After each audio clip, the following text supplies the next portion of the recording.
আসন বদলালেও পাবনা ২ আমার হৃদয়ের ঠিকানা, বলেছেন কৃষিবিদ হাসান জাফির তুহিন। জাতীয়তাবাদী কৃষক দলের কেন্দ্রীয় কমিটির সভাপতি কৃষিবিদ হাসান জাফির তুহিন বলেছেন, দলীয় সিদ্ধান্তে নির্বাচনী আসন বদলালেও পাবনা ২ এর জনগণের সঙ্গে আমার হৃদয়ের সম্পর্ক চিরদিনের।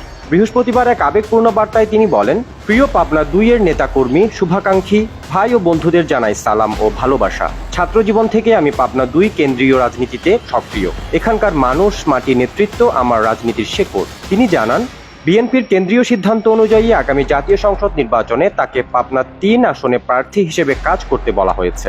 তিনি বলেন, আমি জানি এই সিদ্ধান্ত আপনাদের অনেককেই ব্যথিত করেছে, কিন্তু দলের বৃহত্তর স্বার্থে এমন সিদ্ধান্ত মেনে নেওয়া প্রত্যেক নেতাকর্মীর দায়িত্ব। তবে এটুকু স্পষ্ট করে বলতে চাই, আসন বদলালেও পাবনা ২ আমার হৃদয়ের ঠিকানা হয়ে থাকবে। আমি ছিলাম, আছি এবং থাকবো আপনাদের পাশে ইনশাআল্লাহ। তিনি আরো বলেন, যেভাবে আপনারা আমাকে আগলে রেখেছেন, উৎসাহ দিয়েছেন, ভালোবেসেছেন, তা আমার আগামী পথ চলার শক্তি। এখন পাবনা ৩ এর গণমানুষের সাথেও একাত্ম হয়ে আমি গণতন্ত্র পুনরুদ্ধারের আন্দোলনে এগিয়ে যাব।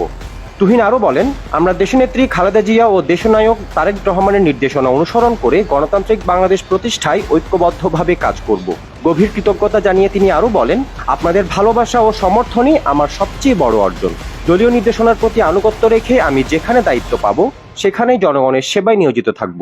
তবে পাবনা ২ সবসময় আমার আত্মার অংশ হয়ে থাকবে।